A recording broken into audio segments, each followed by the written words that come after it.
Looks like I'm live. Hi guys. So what I wanted to do was just go through some things that happened over the past week. I don't have a chance to go through, filming a video, editing it, doing stuff like that. I'm just gonna go free form here, live format, and let's just see where it takes us.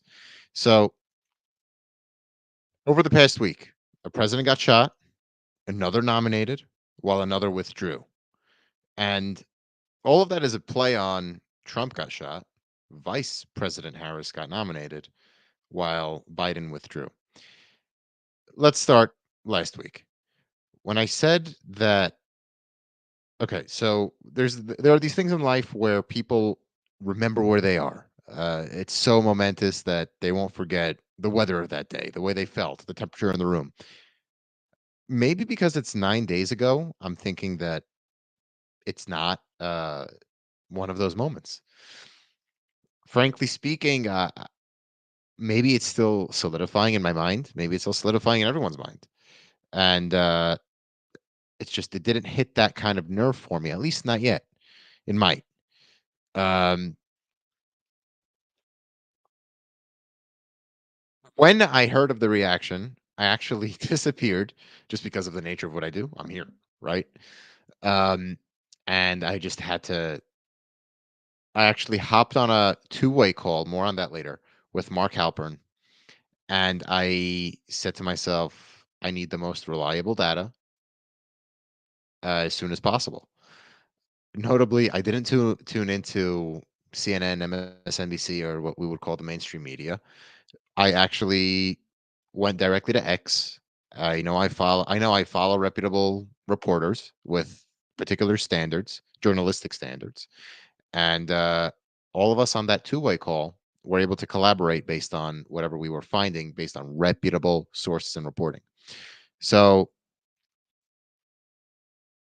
Trump was in a bind, and a few commentators said this. He survives, and he either is gonna he's gonna show up at the convention with some big huge bandage and says, look at me, I'm victim," because historically an assassination attempt or a survived assassination attempt results in increased popularity. But Trump, the brand of Trump, wants to project strength. So he was in somewhat of a bind. And what really caught me, you'll see me tweet this. I cannot believe people actually wore bandages in solidarity with Trump. Further, on that call, discovering different elements of the details of the assassination attempt, I came across it was predictable that people were going to say, like someone did, they're trying to stop Trump, and now they impeached him, they indicted him, they convicted him, they tried to lock him up, and now they tried to assassinate him. What else are they going to try to do to remove Trump? So it took seconds for that kind of conspiracy theory to happen and to really fester. And what didn't help is what we saw today. Today, the Secret Service director testified in front of Congress in an abysmal testimony. She owes us answers. How was somebody with a AK able to get up 150 yards from the president? And at 5:52, the authorities were notified that there was a suspicious person, possibly a threat to the president. At 6:01 or so, the president was still speaking and not the event was allowed to proceed, and the president was still speaking without removal from the podium. Ultimately resulted in one death, two seriously wounded. From what I hear, the two are still in recovery, but it looks promising for their full recovery. Back to the conspiracy theory here. I'm more concerned with who the they is. They impeach him, they indict him, they tried to assassinate him. And it doesn't help that Candace Owens and her crowd is saying, sure, they'll tell you exactly who the assassin was as soon as they're done scrubbing his social media feed, and they allegedly scrubbed the whole roof because they didn't want the public knowing, something that came up in today's congressional testimony. It's just not healthy. Anybody who follows me for a while knows how much I adore Michael Smerconish and what he stands for with the content he puts out. He has a weekly CNN program, and he's stuck in the middle just along with the rest of us. He said he had two words: Andrew Cuomo. Your political inclinations of Andrew Cuomo aside, he did a fantastic job during COVID of debriefing the public every single day of what New York State and New Yorkers like myself were entitled to know. Whenever they figured out something new about the virus, he went in front of cameras, every New Yorker, like I'm in front of you, and put out whatever data they had available. Um, if more information were put out, there'd be a lot less of that conspiracy theory of they tried, they tried, they tried. Further, when it comes to there are certain things that are classified, certain things that can't be released for security reasons.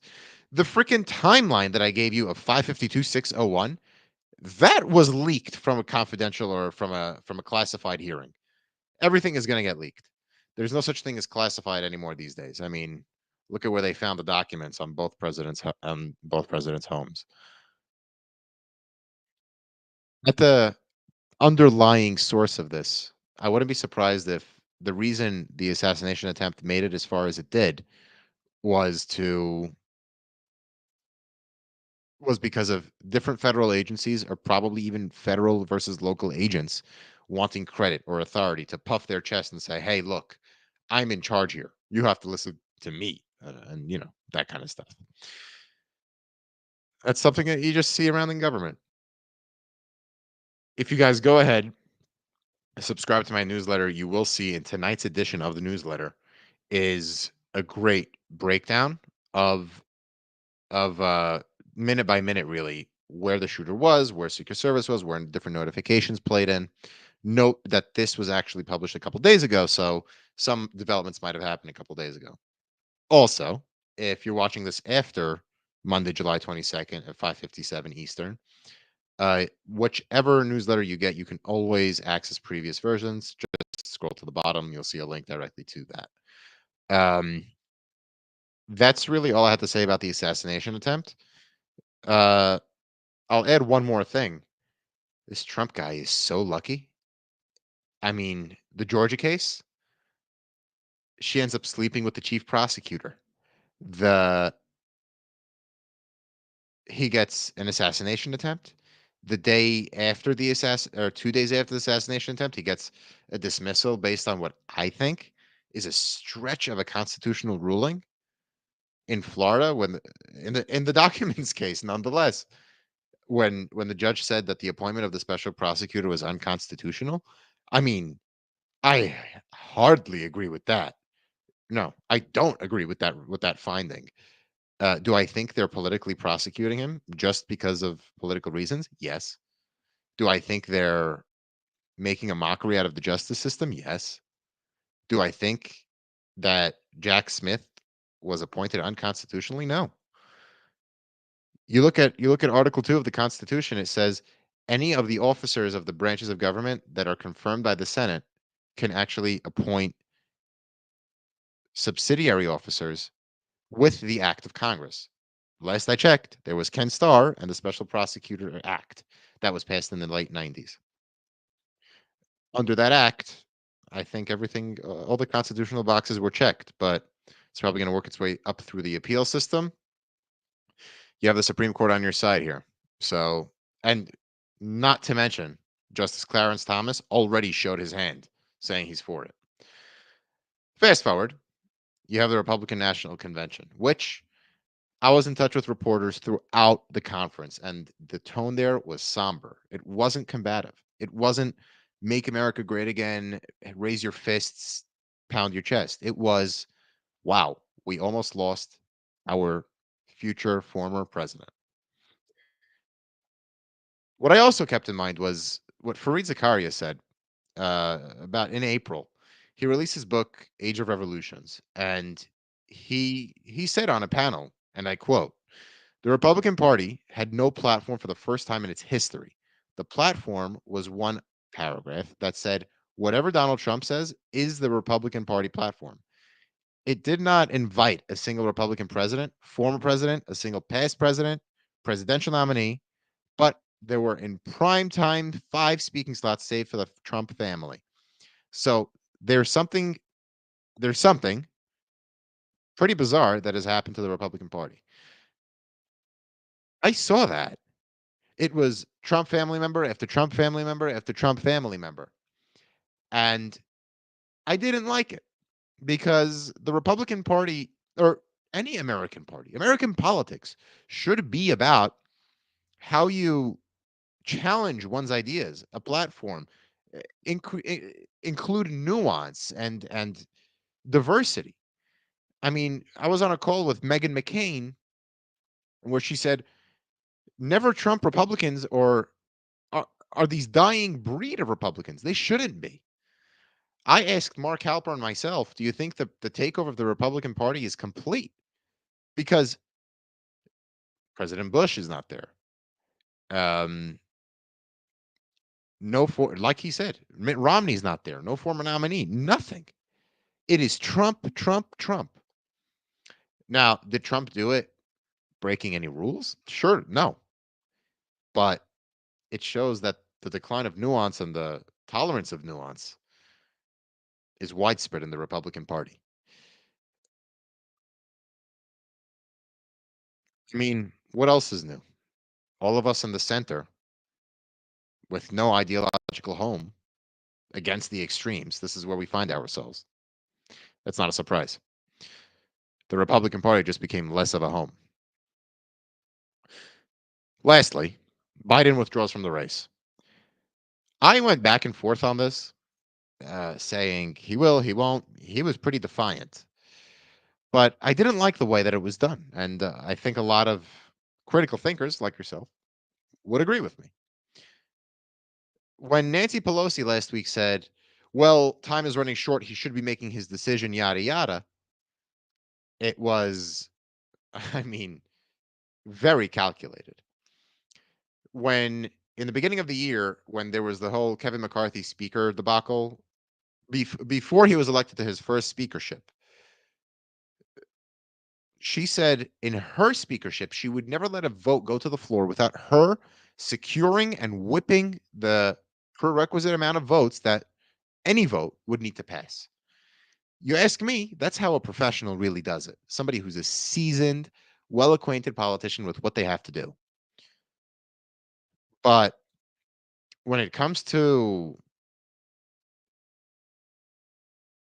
something like this, Pelosi ironed it out because that's what she did her whole speakership. When she said Biden better make his decision soon, she definitely calculated how she's going to get him out and what wheel she's going to set in motion and that she's turning up the heat, turning up the flames. There it comes. But this was all done after the primary process was completed. 15 million Democrats said Joe Biden is our nominee. I wasn't one of those. But number one, Americans should be more familiar with the primary process because we end up in situations like this. Number two, Pelosi, the Democratic elite, thought it was just fitting to just say, screw you, America. What we say goes, not you. Was it done within a process? Yes. Within 24 hours, Joe Manchin said he was thinking about challenging Harris, but and 12 hours after that, withdrew from the process. I mean, how much less of a voice are you going to give the American people? With Kamala Harris being the presumptive nominee, what concerns me most is her embrace of the alt left, really. I put out a tweet yesterday saying that her biggest issue is what I'm about to show you, and I'm going to put the tweet up on the screen for you.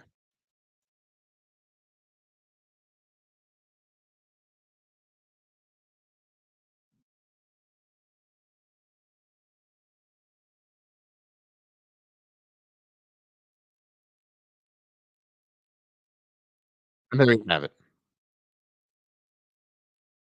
Kamala's biggest problem, it'll be tough to win over the center because 2016 debate, question was asked, raise your hand if you'd be in favor of eliminating private health insurance. There you have her raising her hand with Bernie Sanders. Is that the affiliation that she's really going to go after and win the center over with? She later retracted and said, "Oh, maybe if I knew, but you can't get that image out of your head." Now, with Israel at war, on the brink of securing some peace deal, ceasefire, I mean, sure, she has a Jewish husband. I don't see her as someone who's open to moderates. Hmm.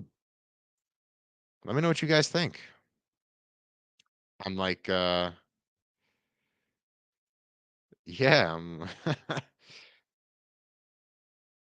that's where I am on this. Yeah, let's stop sharing here. Back to a whole lot of Charles here.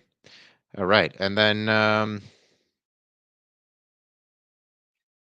I don't see what her path is forward. If Biden's numbers were where they were, topped out at 45, 46, 45, and Kamala comes in at 46, Trump still has an edge on both of them. She cuts into to Trump by a point. Obviously, it comes down to her veep stakes. Maybe the VP can handle a swing state, give her an edge a little better. It comes forth. Gretchen Whitmer is out. She's staying in Michigan, she said. Josh Shapiro is an observant Jew, and according to John King, may be a real issue. And John King is no opinion to laugh at. It wouldn't be the first time a vice presidential nominee would be observant of the Sabbath, what we call in Hebrew Shomer Shabbat, but it may put Pennsylvania in play. The risk becomes New Hampshire, Virginia, which were reliably blue states, now become in play for Trump. And not to mention the blue wall, New Mexico, and the swing state of Arizona are all healthy Trump states at the polling right now. I just struggle to see what switching the person at the top of the ticket would do. Uh, tr- yeah, and who would want to be a part of this race as a Democrat? I don't know who would want any part of this. This seems like a just like a losing race. Lastly, you can find me here. You can find me on chicalo.com. That's my personal newsletter.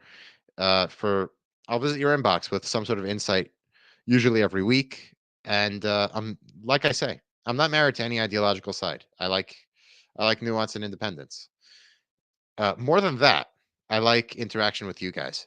So leave a comment below. Subscribe. Hit me up on my newsletter. Always reply to my newsletter if you have anything to say. Um,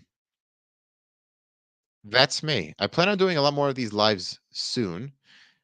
Ah, Michael, how you doing? Um,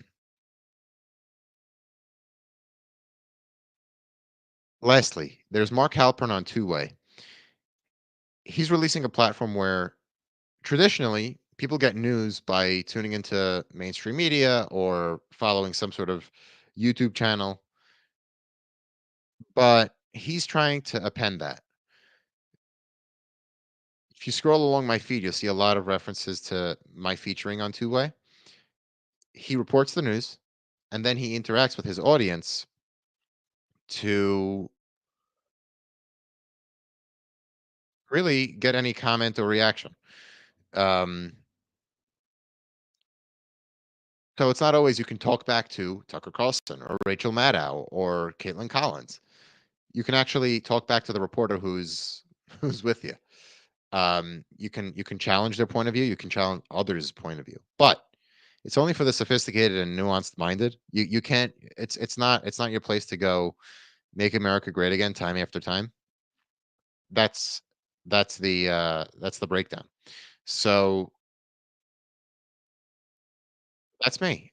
See, you will always see me on two-way. I make almost all of them. They just have to work with my work schedule because I don't do this full time. This is my fun job, and we'll go from there. Newsletter gets released real soon, and let me know your thoughts on anything I had to say. Too ideological? I had to piss off somebody, so let me know. Have a good night, everybody.